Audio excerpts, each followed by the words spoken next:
Welcome to straight talk with Satish. నేను మీ సతీష్. ఆంధ్రప్రదేశ్లో ఈరోజు రాజకీయంగా రెండు పరిణామాలు చోటు చేసుకున్న నిన్న బోండా ఉమా ముద్రగడ సంతాప్ సభకు హాజరవటం, అంబటితో వేదిక పంచుకోవటం పెద్ద దుమారాన్ని రేపింది. ఈరోజు తెలుగుదేశం పార్టీ 2 మెన్ కమిటీ ముందు ఆయన హాజరయ్యారు, వివరణ ఇచ్చారు, నా మాటలను వక్రీకరించారు, టీడీపీకి ఎప్పుడు కట్టుబడే ఉంటానో పార్టీ లైన్ను దాటనంటూ ఆయన కొన్ని కామెంట్స్ చేశారు. మరోవైపు మెగా డిఎస్సి అక్రమాలకు సంబంధించి ఈరోజు కూడా వైఎస్ఆర్ కాంగ్రెస్ పార్టీ నిరసన గళం వినిపించింది.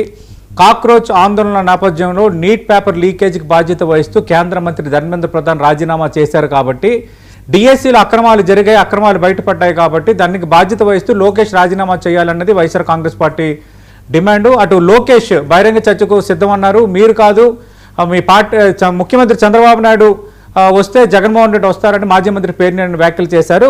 ఓవరాల్గా ఈ రెండు ఇష్యూస్ అయితే ప్రస్తుతం ఆంధ్రప్రదేశ్ రాజకీయాల్లో హాట్ టాపిక్గా మారి ఇదే అంశంపై స్ట్రైట్ టాక్ విత్ సతీష్లో మాట్లాడబోతున్నాం.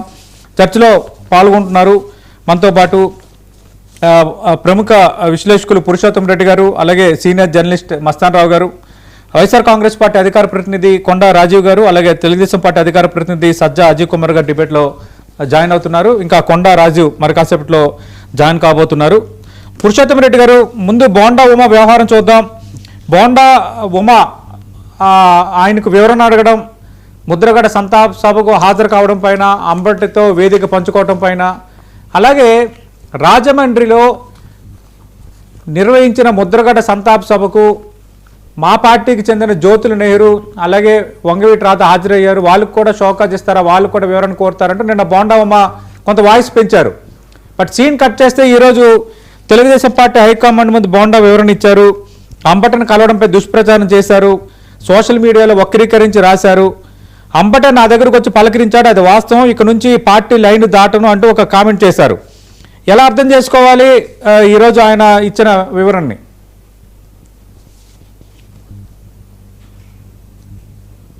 బోండమ్మ గారి వ్యవహారం 2-3 కోణాల్లో చూడాలి. మొదటిది, తెలుగుదేశం పార్టీ వైఎస్ఆర్ కాంగ్రెస్ పార్టీ రాజకీయ ప్రత్యర్థి. రాజకీయ ప్రత్యర్థిగా ఉండడం వరకు పెద్ద ఎవరికేం ఇబ్బంది ఉండదు. కొందరితో కారణాలు ఏమైనా కొంత శత్రుత్వ స్వభావం కొంతమందితో ఉంటుంది. అది మన వాంఛనీయం కాకపోయినా రాజకీయాల్లో అది వచ్చింది. ఇప్పుడు మా జిల్లాలో రోజా గారు, అంబటి రాంబాబు గారు, కొడాల నాని గారు, పేర్ని నాని, ఇట్లా ఒక 5-6 మంది పట్ల కొంత శత్రుత్వ స్వభావం రెండు వైపులా ఉంది. తప్పు ఒప్పులు జోలికి ఈ సందర్భం కాదు. గా మాట్లాడతారనో, కొంత వ్యక్తిగత విషయాలకు పోయారనో కోపతాపాలు ఉన్నాయి పార్టీకి గానీ వాళ్ళకు ఉన్నాయి. అలాంటి అంబటి రాంబాబు గారు పక్కన కూర్చోవడం, కాసేపు కుశలగా మాట్లాడడం అనేది బహుశా తెలుగుదేశం శ్రేణులు జీర్ణించుకోలేకపోవచ్చు. ఇది ఒక కారణంగా నేను భావిస్తున్నాను. ఇదే మేజర్ కారణం కూడా ఉండొచ్చు. బహుశా ఇట్లాంటి విషయాల్ని ఆ పార్టీ అంతర్గతంగా మాట్లాడుకుంటే బాగుండేది. అంటే సలహా కాదు కానీ బాగుంటుంది. ఎందుకంటే నిజానికి తెలుగుదేశం పార్టీ ఒకటి అనొచ్చు, ముద్రగడ పద్మనాభ గారు ఎంతైనా వైఎస్ఆర్ కాంగ్రెస్ పార్టీ లీడర్ అయ్యారు సాంకేతికంగా, కాబట్టి ఎందుకు వైఎస్ఆర్సీపీ లీడర్ దగ్గర సంతాప్ సభ పోయినారు అని అనలేకపోయింది బహిరంగంగా. రీజన్ ఏంటంటే వారికి వైఎస్ఆర్సీపీ లీడర్ కన్నా కాపు సామాజిక వర్గంలో కావచ్చు, ఒక సమాజంలో గుర్తింపు పొందిన మంచి నాయకుడిగా ఉంది. కాబట్టి ఆ పరిమితిలో వాళ్ళు గుర్తించారు. అందువల్ల చాలా చోట్ల తెలుగుదేశం పార్టీ పాల్గొంటున్నారు. ఇక్కడ రాంబాబు గారితో మాట్లాడడం ఏమని ఆ సందర్భంగా చేసిన వ్యాఖ్యలు కూడా ముద్రగడ పద్మనాభం గారి యొక్క ఇంపాక్ట్ కొంత తెలుగుదేశం పార్టీ నష్టపోవడానికి కారణమైందనే మాటలు కూడా కొంత రాంగ్ మెసేజ్ వెళ్తుందని వారికి ఉండొచ్చు. కానీ ఈ ఇంతవరకే పరిమితం అయితే ఆ పార్టీని పెద్దగా నెగిటివ్ అర్థం చేసుకోవాల్సిన అవసరం లేదు. ఎందుకంటే ఏదైనా చెప్పదలుచుకుంటే అంటే ముద్రగడ పద్మనాభం గారిని 4 మంచి మాటలు మాట్లాడచ్చు, ఏమన్నా రాజకీయాల్లో ప్రత్యర్థులు ఉంటారు తప్ప శత్రువులు కాదు కాబట్టి వెళ్ళిన ఇవన్నీ వరకు ఆహ్వానించదగ్గ పరిణామం. కానీ ఈ రెండు తెలుగుదేశం శ్రేణులు కొంత జీర్ణించుకోలేకపోయిండొచ్చు అనేది నా మొదటి విశ్లేషణ. రెండోది, తెలుగుదేశం పార్టీ ఈ కాలంలో ముఖ్యంగా అధికారానికి వచ్చిన తర్వాత వాళ్ళ పార్టీ సోషల్ మీడియాలో వస్తున్న వాటికి ఎక్కువ ఒత్తిడికి గురవుతుంది అనుకుంటాను.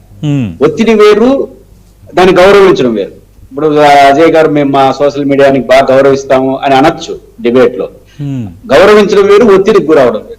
నేను ఈ మధ్య కాలంలో 1-2 సందర్భాలు లాంగ్ బ్యాక్ ఒక ఐఏఎస్ ఆఫీసర్ పోస్టింగ్ ఇచ్చారు. వారు ఎప్పుడో వైసీపీలో ఉన్నప్పుడు బాగా యాక్టివ్ ఉన్నారంట, వైసీపీకి అనుకూలంగా ఉన్నారంట. వెంటనే ఒక ఆయన ఎక్స్ లో స్పందించాడు, వెంటనే ఆయన ట్రాన్స్ఫర్ చేసేసారు. ఈ తరహా అడ్మినిస్ట్రేషన్ లో గాని అవకాశం ఇస్తే అది పార్టీ ప్రతి ఒక్కరు కానడంతా ఇదే పట్టుకుంటాడు.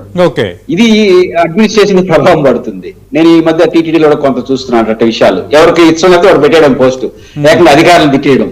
ఇది కొంత ఒత్తిడి గురవుతుంది తెలుగుదేశం పార్టీ సోషల్ మీడియాలో కొంత, అది కూడా ఇది కారణమై ఉండొచ్చు. ఏదైనప్పటికీ కూడా అంబటి రాంబాబు గారు ఇట్లాంటి వ్యక్తుల పట్ల కొంత నెగిటివ్ భావన ఉంది. నెగిటివ్ భావనకి ఇద్దరు కారణం ఉంది, వీళ్ళు కారణం ఉంది, వాళ్ళు కారణం ఉంది. బట్ అలాంటి వాళ్ళతో కుశలిగా మాట్లాడడం అనేది మన శ్రేణులు జీర్ణించుకోలేరు కదా.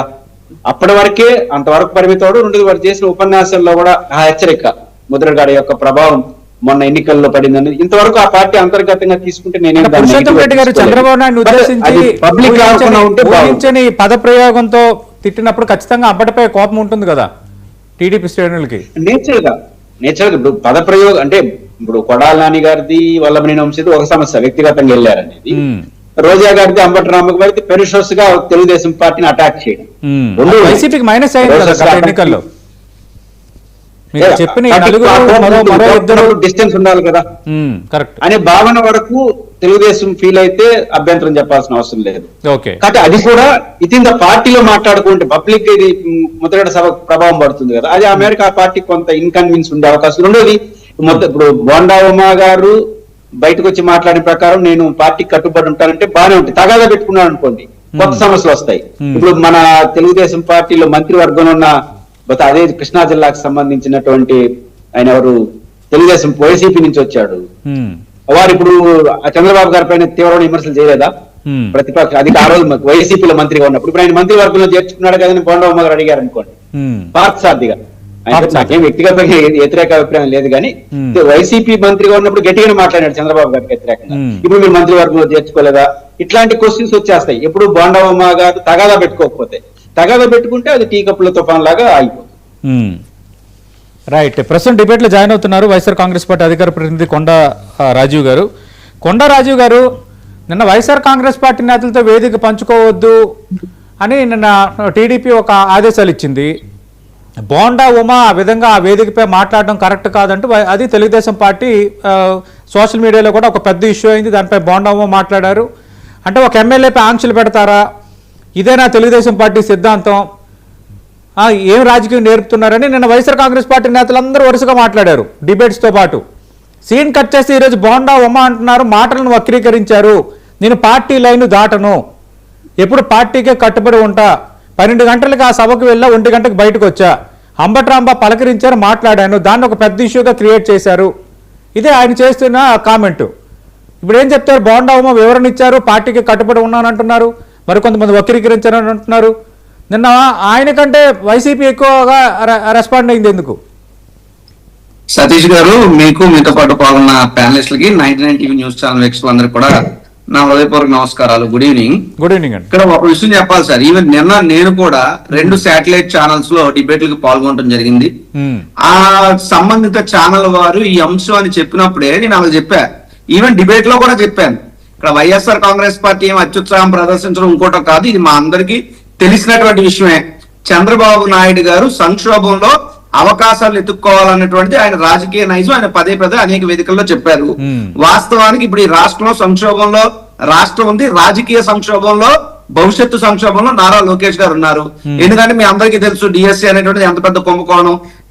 నేషనల్ వైడ్ స్పోర్ట్స్ మీట్ పెడితే నేషనల్ స్పోర్ట్స్ లో గోల్డ్ మెడల్, జాతీయ స్థాయిలో బంగారు పథకం వచ్చిన వ్యక్తికి కూడా ఉద్యోగం దొరకలేదు ఆంధ్ర రాష్ట్రంలో. అంటే డిఎస్సీ అనేటువంటి ఏ స్థాయి కుంభకోణం అందరికీ అర్థమైంది. అయితే నిన్న కాక మొన్న ఢిల్లీలో సాక్షాత్తు కేంద్ర విద్యాశాఖ మంత్రి రాజీనామా చేసిన తర్వాత ఒత్తిడి ఇక్కడ పెరుగుతున్నప్పుడు ఈ రకంగా ఈవెన్ వారు కూడా నెక్స్ట్ ఆంధ్ర తెలంగాణకి వచ్చే పరిస్థితి ఉంటుంది అన్నప్పుడు, రాజకీయంగా లోకేష్ టార్గెట్ అవుతున్నారు అన్నప్పుడు, తండ్రిగా లోకేష్ నో కొడుకునో ప్రొటెక్ట్ చేసుకోవడంలో భాగంగా ఈ యొక్క అంశాన్ని తెచ్చి political drama, political diversion Chandrababu Naidu గారు తెరదీశారు. చంద్రబాబు నాయుడు గారికి ఏం తెలియదా? ఇప్పుడు ఫర్ సపోజ్ బోండా ఉమ్మ గారు, అంబటి రాంబాబు గారు మాట్లాడుకున్నారు. మరి చంద్రబాబు నాయుడు గారు హరికృష్ణ గారి పార్టీ త్యాగం దగ్గర కేటీఆర్ గారితో మరి ఎందుకు మాట్లాడారు? లేకపోతే తారక రత్న గారి పార్టీ త్యాగం దగ్గర మా పార్టీ అప్పట్లో ఉన్నటువంటి మా నాయకులతో ఎందుకు మాట్లాడారు? సో ఇవన్నీ చంద్రబాబు నాయుడు గారికి తెలియకేం కాదు, ఆయనకి తెలుసు. ఇక్కడ పొలిటికల్ డైవర్షన్ చెయ్యాలి, అందులో భాగంగానే ఒక రకంగా చెప్పాలంటే చంద్రబాబు నాయుడు గారి ట్రాప్ లో మీడియా పడింది. ఓకే, నిజంగా ఈ రోజు ఈ రాష్ట్రం ఉన్నటువంటి పరిస్థితులు ఏంటి సార్? సుమారు మీడియా పడిందా, వైసీపీ పడిందా? రాజీవ్ గారు, వైసీపీ ఎక్కువగా రెస్పాండ్ అయ్యారు. అర్థం కాలేదు సార్. మీడియా పడిందా, వైసీపీ పడిందా ట్రాప్ లో అంటున్నా? మీడియా పడింది, మీడియా అడిగిన ప్రశ్నలు వైఎస్ఆర్ కాంగ్రెస్ పార్టీ సమాధానం చెప్పింది. ఇప్పుడు నేను మీ అన్నీ అడిగారు, మీ అన్నీ అడిగితే బాబు ఇది ఇంత అవసరమైన సబ్జెక్టు. ఇప్పుడు బోండా ఉమా ఆయన తెలుగుదేశం పార్టీ నాయకులు, వాళ్ళ పార్టీ అధిష్టానం, అది వాళ్ళ పార్టీ అంతర్గత వ్యవహారం, వాళ్ళ చెప్పుల్లో కాలు పెట్టాల్సిన అవసరం వైఎస్ఆర్ కాంగ్రెస్ పార్టీ మాకెందుకు? అయితే ఒకటి, ఇక్కడ ఎవరైనా స్పందించాల్సినటువంటి వ్యక్తి ఎవరైనా ఉన్నారంటే రాంబాబు గారు. నిన్న ఒకే ఛానల్ లో ఈవెన్ నేను లైవ్ లో ఉంటుండగా రాంబాబు గారు ఫోన్ లో వచ్చి కూడా ఏం మాట్లాడుకున్నారో కూడా ఆయన చెప్పారు. అంతే తప్ప దీనికి కానీ రాజకీయానికి సంబంధం లేదు. నిజంగా ఏ రకమైనటువంటి అంశాల మీద చర్చ జరగాల్సిన వాస్తవంగా ఈ రాష్ట్రంలో సుమారు 30 మంది పిల్లలు ఇప్పటి వరకు విద్యార్థులు స్కూళ్లలోనో లేదా ఆశ్రమ పాఠశాలలోనో లేదంటే హాస్టల్స్ లో తిని ఆహారం తిని దగ్గర చనిపోయారు, నీళ్లు తాగి చచ్చిపోయారు, ఆక్సిజన్ లేక చచ్చిపోయారు. దాదాపు 1,15,000 కోట్ల రూపాయలు నిరుద్యోగ వృత్తికి బకాయి పడ్డారు. 6,300 కోట్లు ఫీజు రిమర్స్మెంట్ బకాయి, 3,300 కోట్లు వసతి దీవెన బకాయి, దగ్గర 5,86,000 మంది పిల్లలు విద్యకు దూరం అయ్యారు ఈ 2 ఏళ్లలో. ఈ 2 ఏళ్లలో 972 స్కూల్స్ మూతపడ్డాయి. ఈ 2 ఏళ్లలో 22 లక్షల మంది పిల్లల్ని తల్లికి వందనం పథకం అనర్హుల కింద ప్రకటించారు. సో వీటన్నిటి మీద కదా జరగాలి చర్చ. గోరు ముద్ర కాస్త గవర్నమెంట్ ముద్దగా మార్చేశారు. ఇవన్నీ ఉన్నాయి. ఇవన్నీ నారా లోకేష్ వైఫల్యాలు కాబట్టి నారా లోకేష్ రాజీనామా చేయాలని డిమాండ్ వెల్లువెత్తుతుంది కాబట్టి డైవర్షన్ లో భాగంగా ఈ యొక్క అంశాన్ని మంత్రి నారా లోకేష్ డిమాండ్ చేయాలని మీరు అడుగుతున్నారు కదా. ఎక్కడ వెల్లువెత్తుతున్నాయి నారా లోకేష్ రాజీనామా చేసేయాలి అని రాష్ట్ర వ్యాప్తంగా? అవునా? లేదు, మీరు ఒకటి వైఎస్ఆర్ కాంగ్రెస్ పార్టీగా ప్రతిపక్ష పార్టీగా మేము అడుగుతున్నాం, మేము రోడ్లు ఎక్కాం. ఇక్కడ గౌరవ్ సతీష్ గారు ఏం అడుగుతున్నారంటే ఒక వైఎస్ఆర్ కాంగ్రెస్ పార్టీ అడుగుతుంది, మిగతా ఎవరు ఏం మాట్లాడట్లేదు, ఏం అడగట్లేదు. ఇది సతీష్ గారి ఒక వాదన. నేను ఇందాకే ఓ వీడియో చూశాను. అడుగుతున్నా అదే సార్, ఇందాకే నేను వీడియో చూశాను. బేసికల్ ఉత్తరాంధ్ర వ్యక్తులం కాబట్టి వంగపండు గారు ఇక్కడ కాస్త జానపదాలు ఉంటాయి. అందులో ఆ వీడియోలో ఆ వీడియో పంపిస్తాను. వాళ్ళే వైఎస్ఆర్ కాంగ్రెస్ పార్టీ వాళ్ళు ఏం కాదు, బహుశా వాళ్ళ ఇతర విద్యార్థి సంఘాల వాళ్ళు ఎవరో వాళ్ళ పాట వచ్చింది నారా లోకేష్ గారు. ఆశ్చర్యం కలిగింది. ముఖ్యమంత్రి ముద్దుల కొడుక నారా లోకేష్ విద్యారంగం గురించి నువ్వు చెబుతుందంతా బోగస్, అయ్యను మించిన తీయటి మాటలు మీటింగుల్లో చెప్పుతుంటివి, గొప్పలకేమీ తక్కువ లేదు, అప్పులు గొప్పగా రాష్ట్రాన్ని మార్చివేస్తేవి అని. సో ఇది ప్రజల యొక్క భావనే పాట రూపంగా ఉద్యమ రూపంగా వస్తుంది. ఊరికే వైఎస్ఆర్ కాంగ్రెస్ పార్టీ అడుగుతుంది కాబట్టి మీ సమాధానం చెప్పాల్సిన అవసరం లేదని తెలుగుదేశం పార్టీ అనుకుంటే వాళ్ళ మూర్ఖత్వం. ముందుండాల్సిన అవసరం లేదు. అజయ్ గారు, మంత్రి నారా లోకేష్ పైన వ్యతిరేకత పెరుగుతోంది. ఇప్పుడు మెగా డిఎస్ వ్యవహారం అడ్డంగా దొరికిపోయారు. దాని నుంచి డైవర్ట్ చేయడానికే బోండామో ఇష్యూని కొంత పెద్దదిగా చేసుకుని ఇంకా ఎవరు వైసీపీ నేతలతో వేదికలు పంచుకోవద్దు, ఈ విధంగా అంటే అది ఇష్యూ అవుతుంది, ఇది ఇష్యూ డైవర్ట్ అవుతుంది, ఇదంతా పక్క ప్లాన్ తోనే తెలిసి చేసిందే అంటున్నారు కొండరాజు గారు. గుడ్ ఈవినింగ్ సతీష్ గారు. Good evening. ప్యానలిస్టులకి అదేవిధంగా 99 టీవీ వీక్షకులందరికీ కూడా వెరీ గుడ్ ఈవినింగ్. నమస్తే అండి. Coming to the point Satish గారు, బోండా ఉమా గారి ఇష్యూ ఇప్పుడు సంస్కరణ సభకి వెళ్ళారు.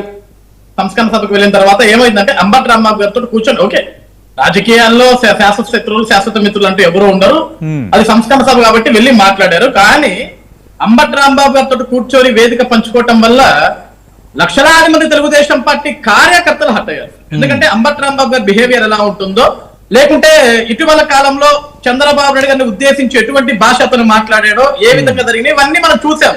ఇవన్నీ చూసినప్పుడు ఏమవుతుందంటే కార్యకర్తలకు కొన్ని మనోభావాలు ఉంటాయి. ఆ మనోభావాలు దెబ్బతిని సోషల్ మీడియా వేదికగా అనేక ప్రశ్నలు సంధించారు. ఆ ప్రశ్నల కారణంగానే వివరణ కోరారు. పల్లా శ్రీనివాసరావు గారు పిలిచారు, వివరణ కోరారు. వివరణకి బోండా ఉమా గారు సమాధానం చెప్పారు. దానికి ఈ రోజు వైఎస్ఆర్సీపీ పార్టీ ఏది లోకేష్ గారిని రాజీనామా చేయమని కోరుకుంటుంది, దాన్ని డైవర్ట్ చేయడం కోసం బోండా ఉమా గారు టాపిక్ తీసుకొచ్చారనే దానికి ఆస్కారమే లేదు. రైట్ రైట్ దాంట్లో కూడా వెళ్దాము. నాకు మరో ప్రశ్న ఏంటంటే, మీరు అన్నారు కదా బోండా ఉమా అంబటి రాంబాబుని కలవడం లక్షలాది మంది టీడీపీ కార్యకర్తలు హట్ అయ్యారని. మరి అదే అంబటి రాంబాబుని ఆంధ్రప్రదేశ్ డిప్యూటీ స్పీకర్ మీ ఊండి ఎమ్మెల్యే రఘురామకృష్ణరాజు కూడా కలిశారు. నేను అక్కడ ప్రత్యక్ష సాక్షిని ఒక వివాహ వేడుకలో. మరి అప్పుడు హట్ కాలేదా టీడీపీ శ్రేణులు? సార్ ఆ రోజు కూడా మాట్లాడారు. ఇప్పుడు నేనేమన్నాను, రాలేదు. రఘురామకృష్ణరాజు గారు ఆలింగనం చేసుకున్నారు. ఇంకా ఏదన్నా పక్కన కూర్చొని మాట్లాడారు. రఘురామకృష్ణ గారు ఆలింగనం చేసుకున్నారు, దగ్గర నుండి భుజం మీద చేసాడు. ఆ రోజు నేను అదే అంటున్నాను కదా. మరి ఆయన ఎందుకు వివరణ అడగలేదు? ఆయన ఎందుకు మీ పార్టీ కమిటీ ముందు హాజరు కమ్మని చెప్పలేదు? సార్ ఒకటి, ఒక వేదికకు వెళ్ళినప్పుడు, నిన్న వెళ్ళింది సంస్కరణ సభ, సంస్కరణ సభకు వెళ్ళినప్పుడు మీరు ఎవరైతే మాట్లాడుకోవచ్చు, ఆయన చేసిన మంచి విషయాలు, ఆయన ఏ విధంగా పోరాటాలు చేశారో, త్యాగాలు చేశారో అవన్నీ మాట్లాడచ్చు. కానీ అది రాజకీయ వేదిక కాదు. సో కొన్ని రాజకీయ పాయింట్స్ మాట్లాడినప్పుడు దాని గురించి పార్టీ వివరణ అడుగుతుంది. ఎందుకంటే మీరు వెళ్ళింది రాజకీయ వేదిక కాదు కదా, సంస్కరణ సభ కదా. ఈ రోజు అంబటి రాంబాబు గారు కానీ రఘురామ కృష్ణరాజు గారు కానీ ఒక ఐ థింక్ మ్యారేజ్ లో కలిసినట్టున్నారు. అక్కడ ఏమీ అది రాజకీయ మీటింగ్ అది వాళ్ళిద్దరేమీ లేకుంటే వేదికకి రాజకీయ ఉపన్యాసాలు ఏమి ఇవ్వలేదు కదా.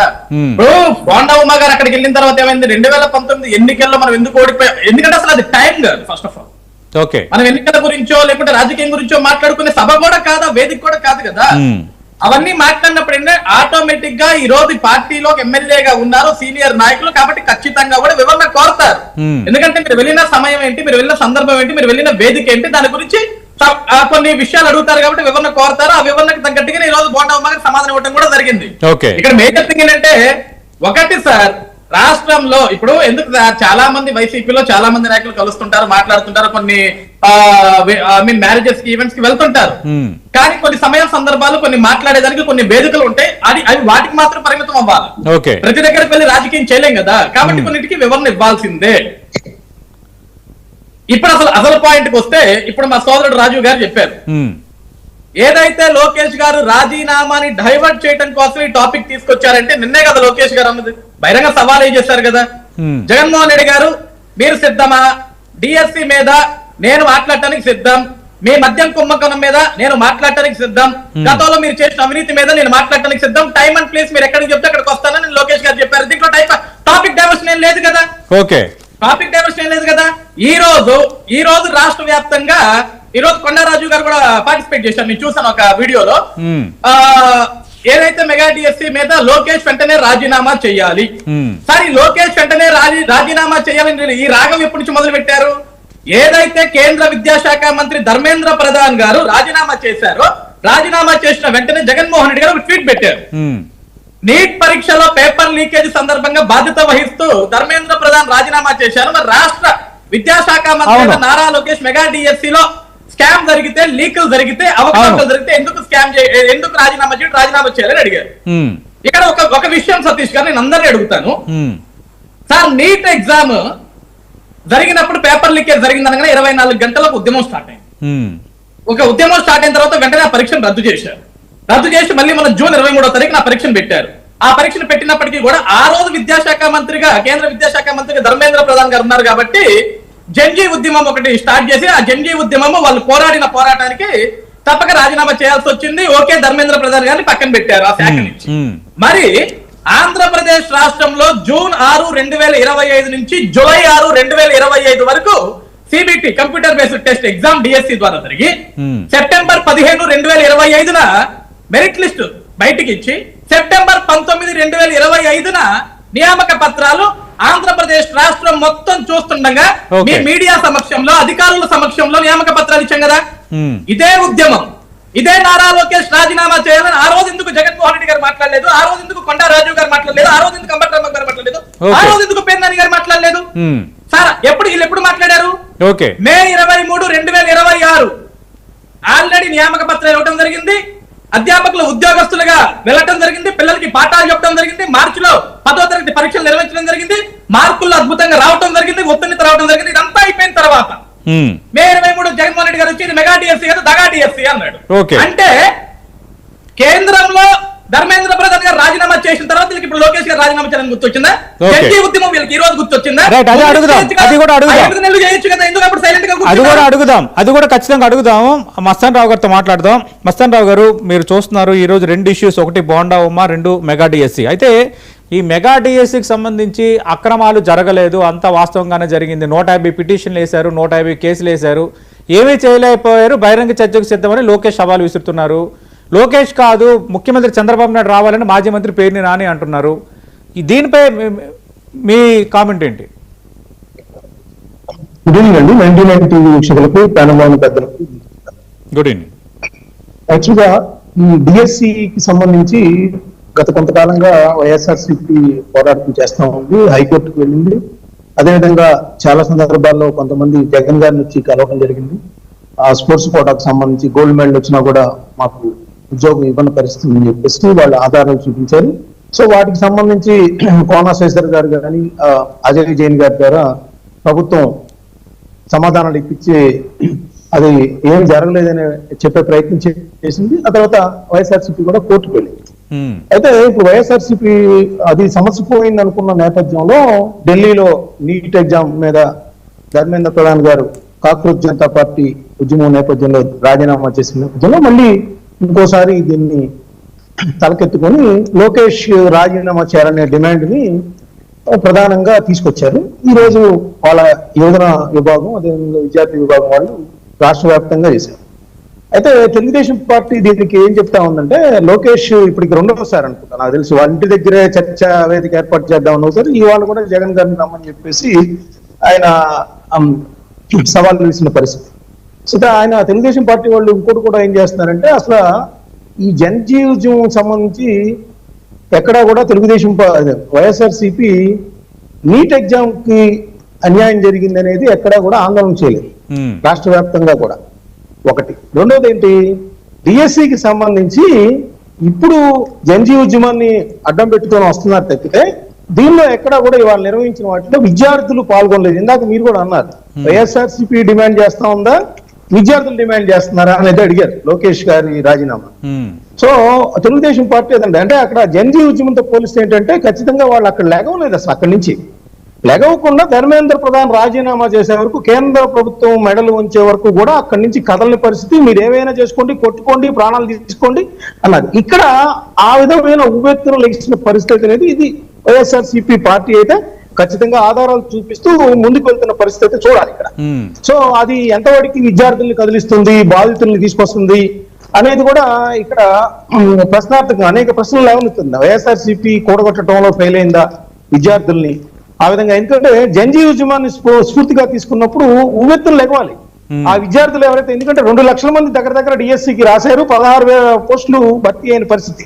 సో ఆ 2 లక్షల మందిలో ఇప్పుడు అన్ని జిల్లాల్లో కలిపి డిఎస్సి అభ్యర్థులను ఎంతవరకు కూడగట్టగలిగారు, వాళ్ళు ఏ విధంగా లోకేష్ రాజీనామాకి ఆ విధమైన జనజీవ ఉద్యమం లాగా డిమాండ్ చేస్తారనేది పరిస్థితి. ఎందుకంటే హైకోర్టులో కేసు వేసినప్పుడు కూడా కొంత వేగ్గా వేస్తే హైకోర్టు తిరస్కరించడం, మళ్ళీ మీరు తీసుకురండి అంటే మళ్ళీ వేసిన పరిస్థితి అయితే ఇక్కడ ఉంది. సో నాకైతే డిఎస్సికి సంబంధించి అంత ఇంకా వీళ్ళైతే జనజీవ ఉద్యమం లాగా అనుకుంటున్నారో ఆ విధంగా కూడగట్టలేని పరిస్థితిలో వైఎస్ఆర్సీపీ ఉంది. ఓన్లీ వాళ్ళ పార్టీ కార్యకర్తలు, క్రియాశీల కార్యకర్తలు మాత్రం పెద్ద ఎత్తున వచ్చిన మాట వాస్తవం. వాళ్ళ నిరసన ప్రదర్శనలు కూడా సక్సెస్ అయిన మాట వాస్తవం. అది జగన్ గారు కూడా ఇందాక ట్వీట్ చేశారు. అయితే విద్యార్థుల్ని కానీ డిఎస్సి అభ్యర్థులు కానీ ఎందుకు కూడగట్టలేకపోయారనేది ఇక్కడ ప్రశ్న. ఓకే, కొండరాజు గారు, అంటే మెగా డిఎస్సికి సంబంధించి అక్రమాలు జరిగాయి, లోకేష్ రాజీనామా చేయాలంటున్నారు. సరే, రాజకీయ పార్టీగా అధికారం అనుభవించిన పార్టీగా 11 సీట్లు వచ్చినా 40% ఓటు వచ్చిన పార్టీగా మీకు ఆ రైట్ ఉంది, పబ్లిక్ ఇష్యూస్ మీద మాట్లాడే రైట్ ఉంది. కానీ ఇక్కడ ఇష్యూ ఏంటంటే, అంత ఉవ్వెత్తున జనజీవ ఉద్యమం వస్తే నీట్ పరీక్ష లీకేజీకి సంబంధించి మీ పార్టీ ఎంపీలు కానీ ఇక్కడ మీ ప్రజాప్రతినిధులు కానీ ఏమీ మాట్లాడలేదు. కానీ ఎప్పుడైతే ధర్మేంద్ర ప్రధాన్ రాజీనామా చేశారో అప్పుడు కూడా ఆ ట్వీట్లో కూడా మీ పార్టీ అధినేత కొంత ఎన్డీఏ బాధ్యతాయుతంగా వ్యవహరించింది, బాధ్యత వహించి ధర్మేంద్ర ప్రధాన్ రాజీనామా చేశారంటూ ట్వీట్ చేశారు. ఇక్కడ నారా లోకేష్ రిజైన్ చేయమంటున్నారు.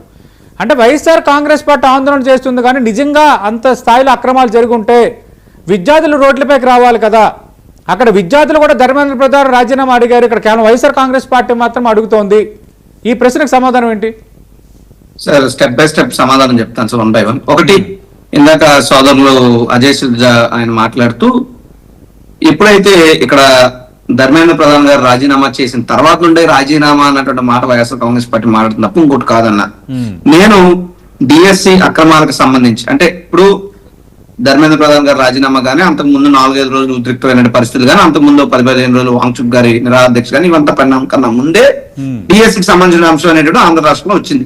నీట్ పేపర్ లీకేజ్ అంశం సంబంధించి మాట్లాడలేదు, ఉధృతం ఆయన కన్నా ముందే మధ్యలోనే డిఎస్సి వచ్చింది. డిఎస్సికి సంబంధించి నేనే మా విశాఖపట్నం మద్దిలపాలెం పార్టీ కేంద్ర కార్యాలయం నుంచి ప్రెస్ మీట్ పెట్టి, యుద్ధ ప్రాతిపదికన లోకేష్ గారు రాజీనామా చేయాలి, సిబిఐ విచారణ కాల్ఫర్ చేయాలి అని చెప్పి మాట్లాడిన వ్యక్తి నేనే. సరే, మేము చాలా చిన్నవాళ్ళం, వారందరి దృష్టిలో పడాల్సినంత స్థాయి బహుశా మాకు లేదు, మేము మాట్లాడింది వాళ్ళకి తెలియకపోయి ఉండొచ్చు. Point number 1. పాయింట్ నెంబర్ 2, ఎవరైతే ఇందాక పెద్ద మస్తాన్ రావు గారు కూడా మాట్లాడుతూ ఎక్కడా కూడా జనజీవ ఉద్యమం స్ఫూర్తి తప్పేం లేదండి, మంచి ఎవరు చేసినా, ఉద్యమం ఎవరు చేసినా, పోరాటం ఎవరు చేసినా అది స్ఫూర్తే. ఉదాహరణకి మనకు స్వతంత్ర సమర ఉద్యమంలో కూడా గాంధీ గారిని చూసి కొంతమంది స్ఫూర్తి పొంది ఉద్యమాలు చేశారు. Okay. అల్లూరి సీతారామరాజు గారిని చూసి స్ఫూర్తి పొంది ఉద్యమాలు చేశారు. అంత మాత్రం ప్రతి ఒక్కరు గాంధీజీలోని అల్లూరి సీతారామరాజు గారు అవ్వలేరు, లేదా అవ్వచ్చు కూడా. ఓకే, సో ఇక్కడ పూర్తి నేను ఏం పొందడం వేరు. చెప్తున్నానంటే, నా ప్రశ్న ఏంటంటే వైఎస్ఆర్ కాంగ్రెస్ పార్టీ ఇండి కూటమిలో లేదు, ఎన్డీఏ కూటమిలో లేదు, ఒక న్యూట్రల్ లేదు. పార్టీగా ఉంది. Yes. అలాంటప్పుడు దేశవ్యాప్తంగా 26 రోజులు కాక్రోచ్ పార్టీ ఆందోళన చేయటము, విద్యార్థులు వేల సంఖ్యలో దేశవ్యాప్తంగా చర్చ అయినప్పుడు కనీసం వాళ్ళ డిమాండ్ సైతికమైంది, లీకేజీ పైన కేంద్రం స్పందించాలని ఒక మాట ఎందుకు అనలేకపోయారు? సార్, లేదంటే అసలు విద్యార్థుల మీరు- డిమాండ్ లో నిజాయితీ మీరు- ఉంది కదా, దాని మీద కేంద్రం స్పందించాలని ఒక మాట ఎందుకు వైఎస్ఆర్ కాంగ్రెస్ పార్టీ అనలేకపోయింది? ఈ ప్రశ్న ఖచ్చితంగా మీరు కూడా గమనిస్తే వెంటాడుతుంది వైఎస్ఆర్ సతీష్ కాంగ్రెస్ గారు, పార్టీని. సతీష్ గారు నేను సమాధానం ఈవెన్ చెప్తాను. బీఆర్ఎస్ న్యూట్రల్ పార్టీగా ఉన్న బీఆర్ఎస్ కూడా రెస్పాండ్ అయింది. ఇక్కడ కేటీఆర్ అందరూ ఆందోళన చేశారు. ఇప్పుడు మీరు one side of the coin చెప్తున్నారు సార్, బట్ నేను other side of the coin కూడా చూడమని కోరుతా ఉన్నా. జగన్మోహన్ రెడ్డి గారు ప్రెస్ మీట్ పెట్టి నేరుగా ఆయన ప్రెస్ మీట్ లోనే కాక్రోచ్ జనతా పార్టీకి సంబంధించి వారి ఉద్యమం గురించి ఆయన మాట్లాడుతూ తప్పే ఉంది, ప్రతి దగ్గర కూడా ప్రతి ఒక్కరు కూడా ప్రభుత్వం తప్పులు చేసినప్పుడు ప్రతి ఒక్క వ్యక్తి కూడా ఒక కాక్రోచ్ అవుతాడు, తిరగబడతాడు, అడుగుతాడు, అందులో తప్పేం లేదని చెప్పి పత్రికా సమావేశంలోనే జగన్మోహన్ రెడ్డి గారు మాట్లాడారు. ఇక్కడ ఇంకొకటి నేనేమంటున్నానంటే, సరే నీట్ పేపర్ లీకేజీకి సంబంధించి డిఎస్సి చేసినంత ఉద్యమం చేసినంత ఉధృతంగా నీట్ పేపర్ లీకేజీకి సంబంధించిన ఉద్యమం మీరు ఎందుకు చేయలేదని మీరు అడగచ్చు. ఇక్కడ ఏంటంటే ఖచ్చితంగా వైఎస్ఆర్ కాంగ్రెస్ పార్టీ విద్యార్థి విభాగం కానీ మేము ఎవరైతే ఉద్యమం చేస్తా ఉన్నారో అది కమ్యూనిస్ట్ కానీ ఇంకొక కానీ ఎవరు ఏ రౌండ్ టేబుల్ కాన్ఫరెన్స్ కాల్ఫర్ చేసినా, ఎవరు ఏ మీటింగ్ కాల్ఫర్ చేసినా ఖచ్చితంగా వారికి వైఎస్ఆర్ కాంగ్రెస్ పార్టీ విద్యార్థి విభాగం మద్దతుగా నిలిచింది. ప్రతి కార్యక్రమంలో కూడా మేము పార్టిసిపేట్ చేసాం. నెంబర్ 1. నెంబర్ 2, ఏదైతే మేమేమి కేంద్ర ప్రభుత్వానికి ఏమో అనుకూలంగా మాట్లాడట్లా, బట్ ఎస్ నీట్ పేపర్ లీకేజ్ మీద ఆరోపణలు వచ్చినప్పుడు దాన్ని రద్దు చేశారు, మళ్ళా పరీక్ష పెట్టారు, ఫాస్ట్ ట్రాక్ కోర్టులు పెడతా ఉన్నారు, విచారణ జరిపిస్తా ఉన్నారు, దోషులు ఎవరైతే ఉన్నారో ఖచ్చితంగా కఠినంగా శిక్షిస్తా ఉన్నారు, అల్టిమేట్ గా రాజీనామా చేయించారు. ఇది బాధ్యత కలిగినటువంటి ప్రభుత్వం చేసింది అని మేము చెప్పాం. అట్ ది సేమ్ టైం మరి డిఎస్సీ మీద అక్రమాలు వచ్చిన మీరు ఏమైనా క్యాన్సిల్ చేశారా, లేదా కనీసం స్పోర్ట్స్ కోటాలో ఉద్యోగాలు కోల్పోయిన వాళ్ళకి మీరు ఇచ్చారా, లేదా కనీసం దీని మీద విచారణ చేస్తామని మీరు అన్నారా, లేదా దోషులు కఠినంగా శిక్షిస్తా ఉన్నారా, సిబిఐ మీరు కాల్ఫర్ చేశారా, లేదంటే నారా లోకేష్ రాజీనామా చేయించారు, మీరు ఏమీ చేయలేదు కదా. అందుకలా మేము అడుగుతున్నాం. రెండోది ఒక మాట చెప్తాను, మాట్లాడుతున్న నారా లోకేష్ గారు గతంలో కూడా చెప్పారు, జగన్మోహన్ రెడ్డి గారు ఇంటికి 200 మీటర్ల దూరంలో చర్చికి రండి ఎవరైనా అంటే మా మహిళా నేత లక్ష్మీపార్వతి గారు ఇంకా కొంతమంది నాయకులు వెళ్ళారు, కానీ ఆయన ఆ టైంకి ఆయన లేడు. నేను కూడా అక్కడ స్పాట్ లో ఉన్నాను కాబట్టి స్వయంగా చూసిన వ్యక్తిగా చెప్తున్నాను. రెండోది ఈ రోజు వచ్చారేమో జగన్మోహన్ రెడ్డి గారితో చర్చకు రావాలని అడుగుతున్నారు. అది ఎలా ఉందంటే డిక్కీ బస్సులు కూడా చికెన్ షాప్ ముందుకు వచ్చి తొలగొట్టిందట. నీ స్థాయి మంత్రి స్థాయి, నువ్వు మంత్రిని అడుగు. ఇప్పుడు ఇదే డిబేట్ ఉంది, ఏమంటే మేము అందరూ ఎమ్మెల్యేలు కాదు, ఇక్కడ ఏమన్నా ఎమ్మెల్యేలు తీసుకొచ్చి కూర్చుంటారా, లేదా మాజీ మంత్రులు ఒప్పుకుంటారా ఈ చర్చలోకి రావాలంటే? దేనికైనా రాజకీయ మాట్లాడే స్థాయి ఉండాలి కదా. ఆయన మంత్రి చేశాడు, ఒకసారి ఎమ్మెల్యే చేశాడు. ఆల్రెడీ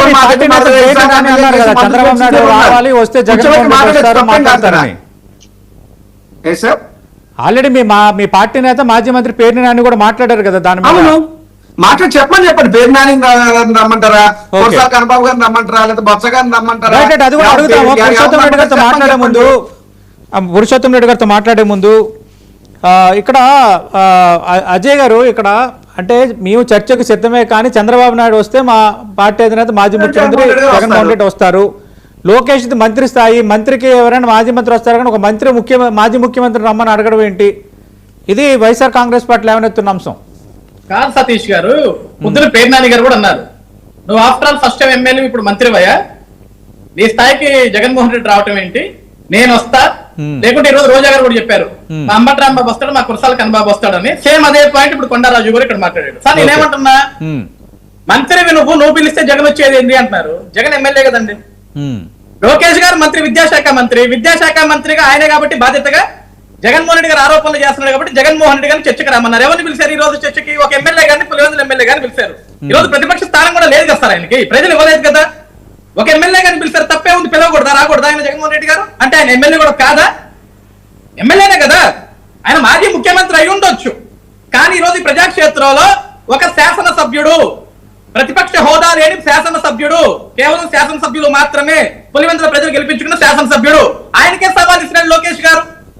ప్లేస్ టైం చెప్పండి సార్, వస్తాం సార్ అని చెప్పారు. దాన్నే ఉంది.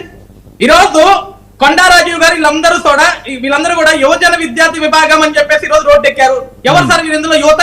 రోజా గారు యువత, పేర్నాని గారు యువత, వెల్లంపల్లి శ్రీనివాస్ గారు యువత, మొండితోటి జగన్మోహన్ రావు గారు యువత, వీళ్ళందరూ యువత.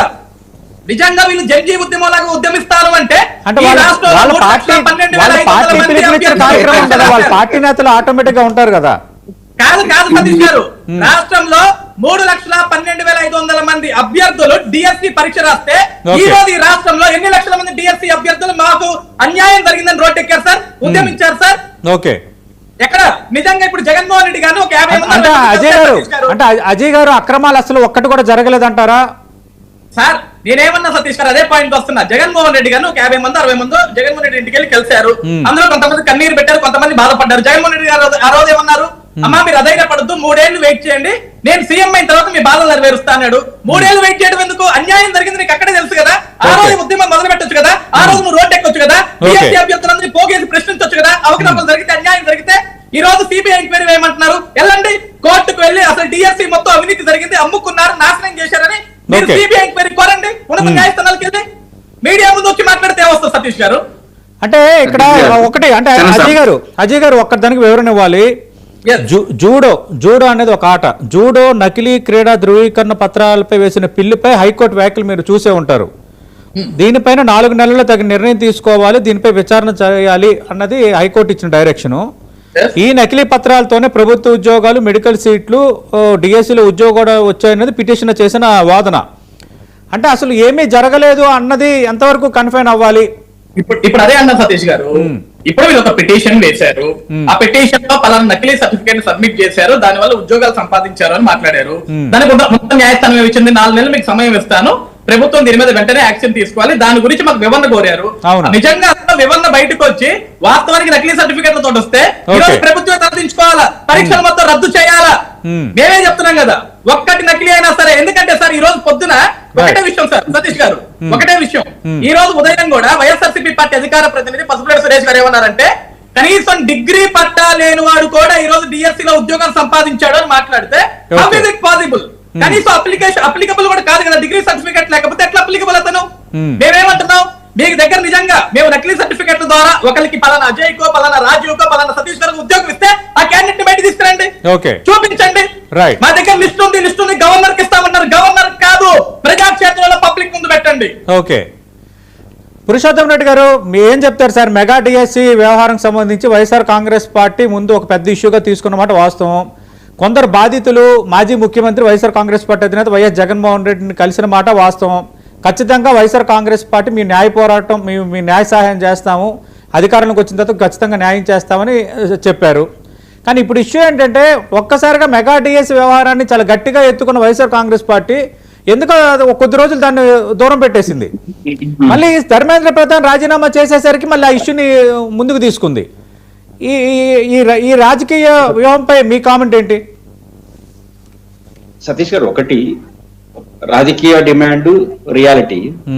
డిఎస్సి సంబంధించి ఇమీడియట్ గా రియాక్ట్ అయ్యారా లేదా అనేది మొదటి ప్రశ్న. రెండోది ఏంటంటే, ప్రశ్నలు ఎప్పుడొచ్చినా ప్రభుత్వం నుంచి హేతుబద్ధమైన సమాధానం. ఒకవేళ అనుమానాలు వస్తే విచారణ అంటే జగన్మోహన్ రెడ్డి గారు సిబిఐ విచారణ కోరారు, మీరు దానికి ఒప్పుకోకపోవచ్చు. ఒక శాఖాపరమైన దర్యాప్తు అయినా చేయాల్సినటువంటి మెటీరియల్ అయితే విమర్శల్లో ఉంది. నేను 2 అంశాలు అయితే నమ్ముతాను. ఒకటి, నవీన్ అనే వ్యక్తి పేపర్ సెట్టింగ్ ప్రక్రియలో ఉన్నటువంటి డిపార్ట్మెంట్ లో పనిచేస్తున్న వ్యక్తికి టాప్ మెరిట్ వచ్చింది.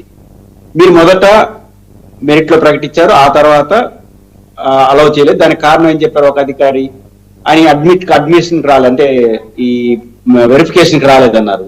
ఆ తర్వాత ఎన్ఓసి లేదన్నారు. ఆయన ప్రభుత్వాన్ని సవాల్ చేస్తూ కోర్టుకు వెళ్ళాడు. ఈ మొత్తం వ్యవహారంలో సంథింగ్ ఈజ్ రాంగ్ అని ప్రభుత్వం కూడా గుర్తించిన తర్వాత ఇక్కడ ఏం డిమాండ్ వస్తుందంటే, నవీన్ అనే వ్యక్తికి మొత్తం మీద ఉద్యోగం లేదు, రీజన్ ఎలా ఉన్నా.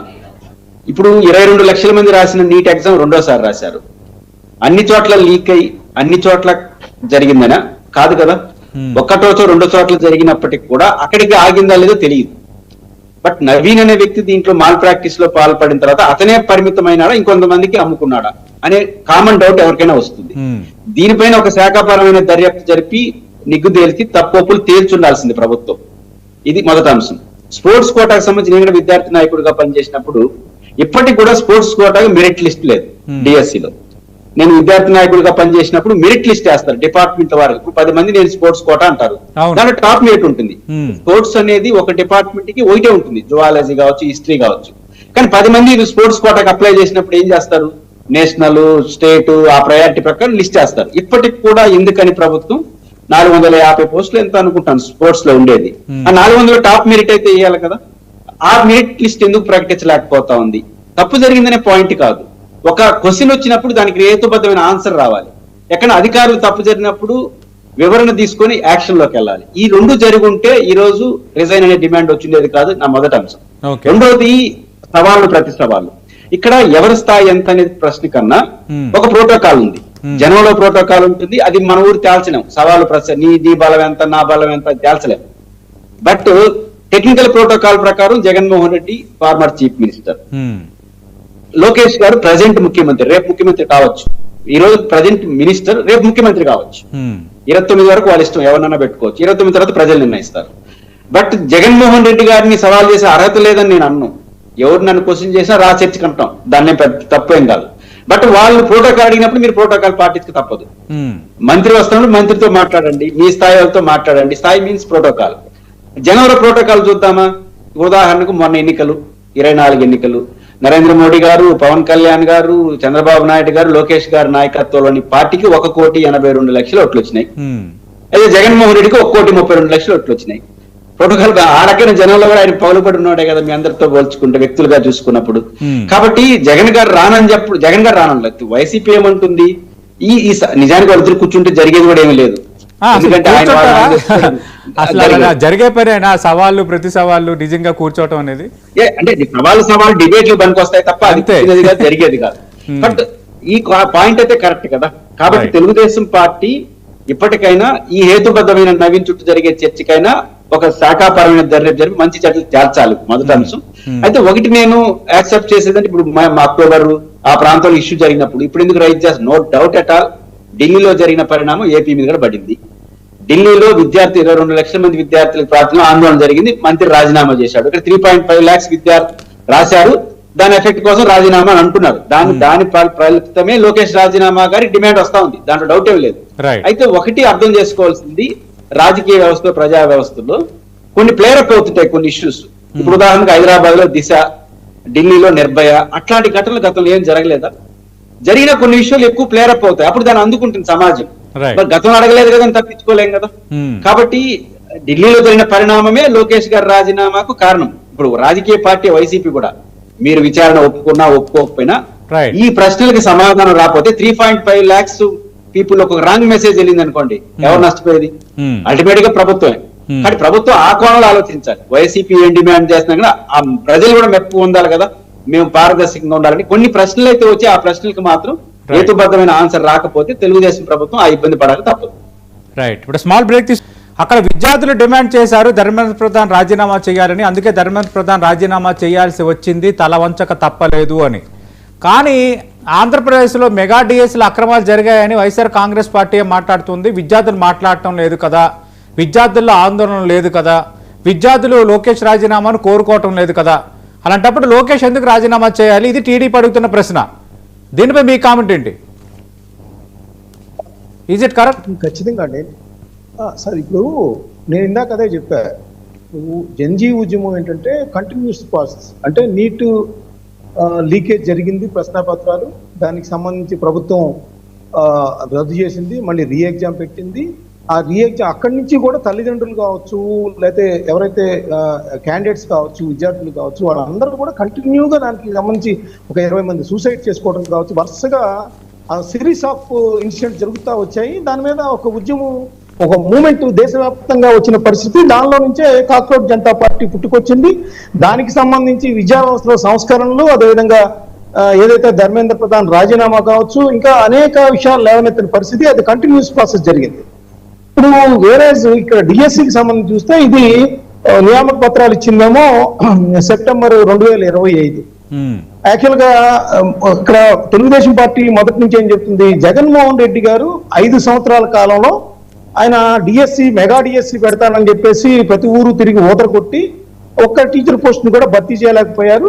సో ఇప్పుడు భర్తీ చేశారు కాబట్టి కావాలని ఇదంతా కూడా కుట్ర జరుగుతున్నారు. దీనికి అటు కోన శశిధర్ గారు కావచ్చు, విద్యాశాఖకు సంబంధించి అజయ్ జైన్ గారు కావచ్చు, ఒక ఆఫీస్ లో కూర్చొని తెలుగుదేశం పార్టీ వాళ్ళు కానీ వైఎస్ఆర్సీపీ వాళ్ళు ఎవరొచ్చినా కూడా వాళ్ళకి ఏవైతే అనుమానాలు ఉన్నాయో మేము నివృత్తి చేస్తాము, వచ్చి రండి, మీరు ఏదైతే మేము రాజకీయంగా ఆడట్లేదు కానీ వాళ్ళకి విద్యార్థులు క్యాండిడేట్స్ లో అనేక అనుమానాలు లేవనెత్తుతున్నాయి కాబట్టి సో వాటన్నిటిని కూడా క్లారిఫై చేస్తామని చెప్పేసి వాళ్ళు వేచి ఉన్న పరిస్థితి కూడా ఉంది.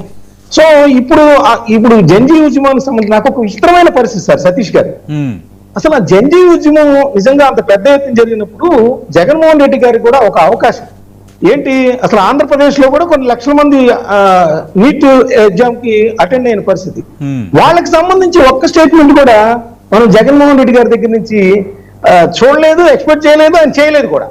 ఆయన ఇందాక కొండా రాజీవ్ గాంధీ గారు అన్నారు కానీ కాక్రోచ్ జనతా పార్టీ దానికి సంబంధించి అనలేదు ఆయన. నేను కూడా ఒక కాక్రోచ్ అనేది తెలుగుదేశం పార్టీ ఇక్కడ చేస్తున్న వైఫల్యాల మీద నేను కూడా కాక్రోచ్ అవుతానన్నారు తప్పితే జాతీయ స్థాయిలో నీట్ ఎగ్జామ్ కి సంబంధించి జగన్మోహన్ రెడ్డి గారు ఒక్క వ్యాఖ్య కూడా చేయలేదు. వాళ్ళ పార్టీకి సంబంధించి ఎవరు కూడా దాని నుంచి మాట్లాడలేదు. అది నిజం, ఇందాక మీరు మాట్లాడారు.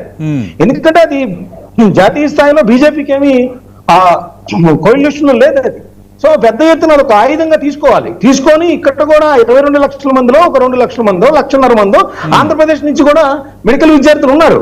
కానీ అక్కడ ఏదైతే నిజంగా జరిగిందో దాని మీద చేయలేదు. ఇప్పుడు సెప్టెంబర్ 25 నుంచి మెదలకుండా ఉన్న వైఎస్ఆర్సీపీ ఎప్పుడైతే గత 2 నెలల నుంచి ఎప్పుడు జగన్ గారిని కలిశారో ఈ స్పోర్ట్స్ కోటా కింద ఏదైతే నవీన విద్యార్థి ఆయన ఆ వెబ్సైట్ నుంచి తొలగించడం కావచ్చు, లేదంటే కొంతమంది వాళ్ళ స్పోర్ట్స్ సర్టిఫికెట్లకు సంబంధించి నకిలీ ఇచ్చారని, లేదంటే టెట్ రాయకుండా తీసుకున్నారని, సో ఇట్లాంటి ఎలిగేషన్స్ వచ్చినప్పుడు సో జంజీ ఉద్యమాన్ని ఇక్కడ పోల్చుకుంటున్నప్పుడు ఆ స్థాయిలో ఏదైతే జంజీ ఉద్యమం ఢిల్లీలో జరిగిందో ఇక్కడ డిఎస్సి విద్యార్థుల నుంచి ఆ విధమైన తెగింపు కావచ్చు, ప్రభుత్వం మీద తిరుగుబాటు చేసే పరిస్థితి కానీ ఇక్కడ లేదనేది మనం వాస్తవం అంగీకరించాలి కూడా. అయితే వైఎస్ఆర్సీపీ దాన్ని రగిలించడానికి యథాశక్తి ప్రయత్నం చేస్తా ఉంది.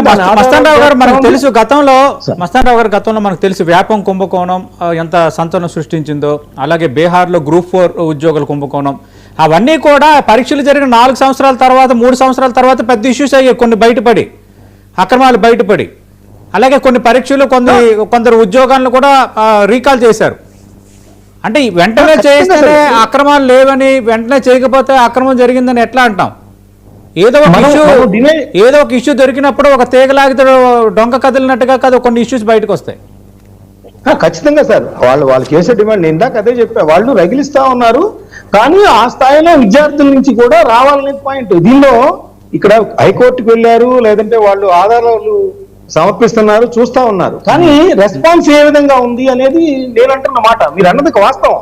అది ఎప్పుడో దొంగతనం జరిగింది కాబట్టి ఇప్పుడు దొంగలు పట్టుబడినా కూడా మనం వదిలేసేస్తామంటే ఖచ్చితంగా ఏదైతే ప్రతిభ విద్యార్థులకు అన్యాయం జరిగితే అది ప్రతిపక్ష పార్టీగా వైఎస్ఆర్సీపీ ప్రశ్నించాల్సిందే, అది బయటకు రావాలి వాస్తవాలు కూడా.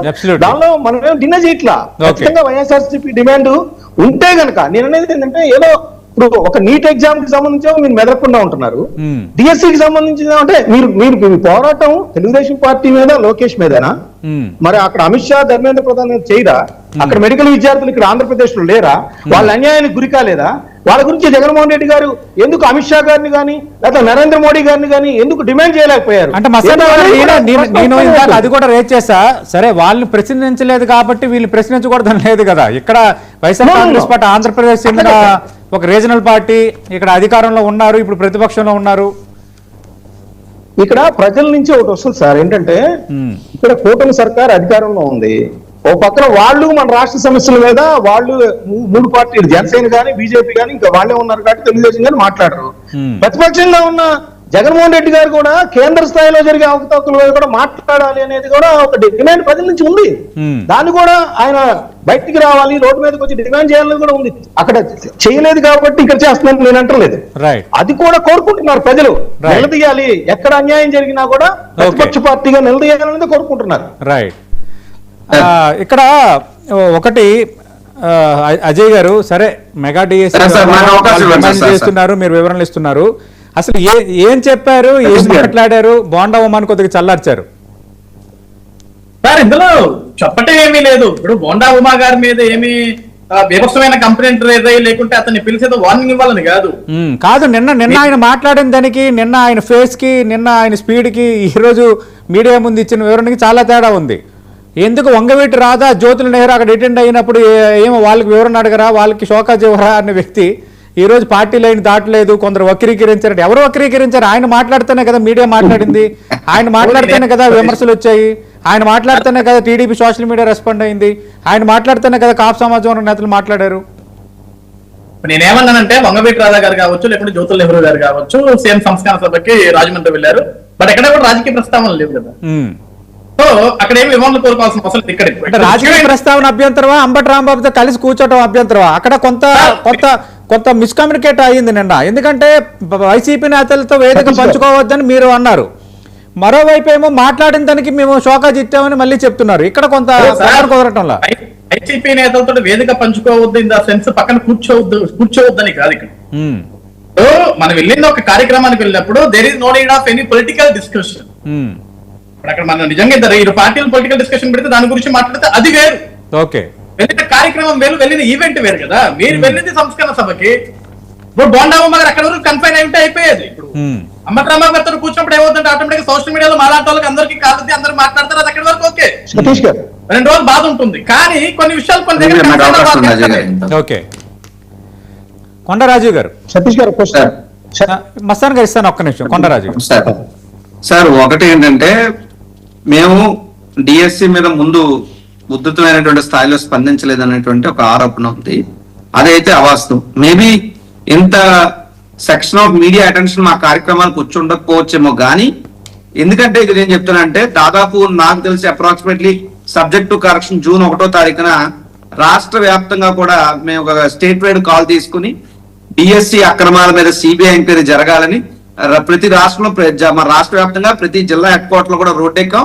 మా విశాఖపట్నానికి సంబంధించి విశాఖపట్నం జిల్లా కలెక్టరేట్ దగ్గర, జిల్లా పరిషత్ దగ్గర నుండి జిల్లా కలెక్టరేట్ వరకు భారీ ర్యాలీ నిర్వహించి దానికి జక్కంపూడి రాజా ఎవరైతే మా ఆయన మాజీ ఎమ్మెల్యే, మాజీ కార్పొరేట్ చైర్మన్, ఇప్పుడు మా పార్టీ యోజన విభాగ రాష్ట్ర అధ్యక్షుడు, ఆయన నాయకత్వంలో ఇక్కడ భారీ ఎత్తున మేము ధర్నా చేసాం. కాబట్టి ఏమిటంటే ఇప్పుడు ఢిల్లీ వచ్చిన తర్వాత ఇంకా ఎక్కువ స్ఫూర్తి మాలో వచ్చి ఉండొచ్చు కానీ మేము ముందు స్పందించలేదు అనేటువంటి మాట పూర్తి అవాస్తవం. అంటే మధ్యలో మీరు అన్నట్టు కరెక్టే, మెగా డిఎస్ వ్యవహారంపై మీరే మాట్లాడారు, రాష్ట్ర వ్యాప్త చర్చకు మీరు కారణమయ్యారు, బాధితుల్ని మీ పార్టీ అధినేత మాజీ ముఖ్యమంత్రి పిలిచి మాట్లాడారు, దీన్ని ఎవరు డినై చేయట్లేదు అజయ్ గారు అని అందరూ, అది కరెక్టే. కానీ ఆ తర్వాత కంటిన్యూటీ లేదు కదా, దాని మీద మీరు లేరు కదా, ఆ ఇష్యూ మీద లేరు కదా. ఇప్పుడు డెఫినెట్ గా కంటిన్యూటీ అంటే మేము రౌండ్ టేబుల్ కాన్ఫరెన్స్లు పెట్టడం కానీ, లేదంటే అన్యాయం అయిపోతున్న విద్యార్థులతో మాట్లాడటం కానీ, వివరాలు తెలుసుకోవడం కానీ, వారి తరఫున వారు ఎవరైనా కోర్టుకి వెళ్తామంటే ఆ లీగల్ ఎయిడ్ సపోర్ట్ చేయడం కానీ ఆ రకంగా. ఎందుకంటే all of the sudden overall 60 days 90 days ఉద్యమంలో నడవదు. ఉద్యమం అనేటువంటిది క్రమేపీ ఉధృతి అవుతూ ఉంటుంది. అది రెండవది మీకు ఇంకో విషయం చెప్తాను, నేను నా పర్సనల్ ఎక్స్పీరియన్స్, అబద్ధాలు చెప్పే మనిషి నేనైతే కాదు. నేను వాస్తవంగా ఏంటంటే, అంటే మా పార్టీ వాడిని అయినప్పటికీ ఉన్న నిజం మాట్లాడుతున్నాను. ఇదే జిల్లా పరిషత్ దగ్గర, జిల్లా పరిషత్ జంక్షన్ కృష్ణాలయం అని బాగా ఫేమస్ వైజాగ్ లో, మేము అక్కడ మీటింగ్ స్పీచ్లు అవుతున్నాయి. స్పీచ్లు అవుతున్నప్పుడు ఒక ఆవిడ నా పక్కకు వచ్చింది, జనంలో వచ్చి సార్ నేను మాట్లాడతాను, నాకు మైక్ ఇవ్వండి, నేను డిఎస్సి అభ్యర్థిని అన్నది.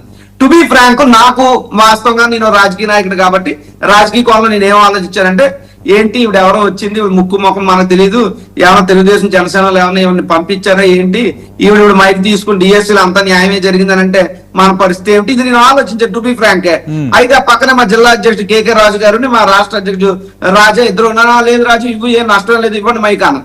నాకు తెలియదు ఆవిడ గురించి. ఆవిడ చెప్పింది సార్, ఆవిడకున్న కష్టం, ఆవిడ పడిన బాధ, ఆవిడ ఎలా మోసపోయింది, ఎలా అన్యాయం గురించి ఏడిస్తే నాకే కళ్ళ చెమర్చే.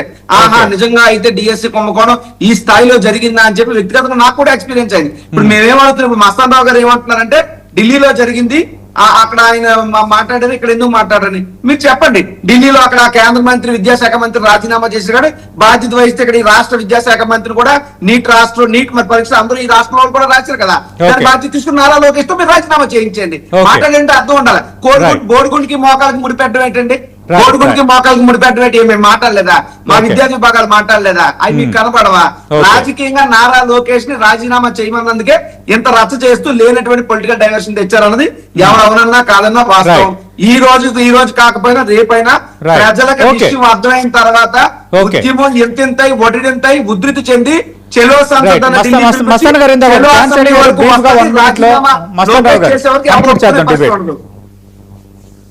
సార్, ఇందాక అంబటి రాంబాబు గారికి సంబంధించి ఖచ్చితంగా తెలుగుదేశం పార్టీకి ఏంటంటే, ఆయన అసెంబ్లీలో మాధవరెడ్డి గారు అనే ఒక కామెంట్ చేశారు, అదొకటి. రెండోది ఏంటంటే, ఇటీవల కాలంలో చంద్రబాబు నాయుడు గారిని అబ్యూజివ్ లాంగ్వేజ్ తో అన్నారు. ముద్రగడ పద్మనాభం గారు తెలిపినప్పుడు ఆయన ప్రోటోకాల్ ను వద్దని చెప్పేసి పోలీసులను కూడా తోసేశారు. ఆ తర్వాత చూస్తేనేమో 2-3 సార్లు ఆయన పోలీసులు, అంటే జగన్ గారు కూడా ఆయన్ని కాప్ టైగర్ గా అభివర్ణిస్తూ ముందుకు తీసుకెళ్తున్నారు. అలాంటి వ్యక్తితో ఎందుకు మీరు పక్కన కూర్చున్నారు అనేది తెలుగుదేశం పార్టీ అంబటి రాంబాబు గారిని టార్గెట్ చేస్తా ముందుకు వెళ్తుంది అనేది పాయింట్. రెండో సెంటిమెంట్ ఏంటంటే ముద్రగడ పద్మనాభం గారికి సంబంధించి వాళ్ళ కుటుంబ సభ్యుల్ని గతంలో తెలుగుదేశం పార్టీ అధికారంలో ఉన్నప్పుడు వేధించారనేది కూడా అప్పట్లో బాగా నేర్పైంది, బాగా ప్రచారంలోకి వచ్చింది. వాళ్ళ ఇంట్లోకి వెళ్ళి దాడి చేశారనేది కూడా ఉంది. సో ఈ సెంటిమెంట్ కానీ అంబటి రాంబాబు గారు లాంటి వ్యక్తి ఉన్నప్పుడు బోండా ఉమా గారు ఎందుకు అనేది కానీ మీరు ఇందాక అన్నది కూడా కరెక్టే. బోండా ఉమా గారు ముందు మాట్లాడిన దానికి ఆయన కలిసి వచ్చిన తర్వాత దుష్ప్రచారం చేశారు, ఎవరో బుర్ర చేయలేరు అంటున్నారు. ఆయన ముందున్న తెగింపు ఆయన మాట్లాడలేదు. ఆ తర్వాత ఆయన మరి దారిపోయారు. ఇప్పుడు టీ కప్పులో తుఫాన్ లాగా అయిపోయింది అనే పరిస్థితి. ఆయన ఇప్పుడు మొన్నటి దాకా ఏంటంటే ఆయనకి మంత్రి పదవి లేదని అసంతృప్తి ఉంది, తర్వాత ఆయనకి ప్రాధాన్యత లభించట్లేదని ఉంది. సో ఇవన్నీ నేపథ్యంలో మొన్న ఆయన ముద్ర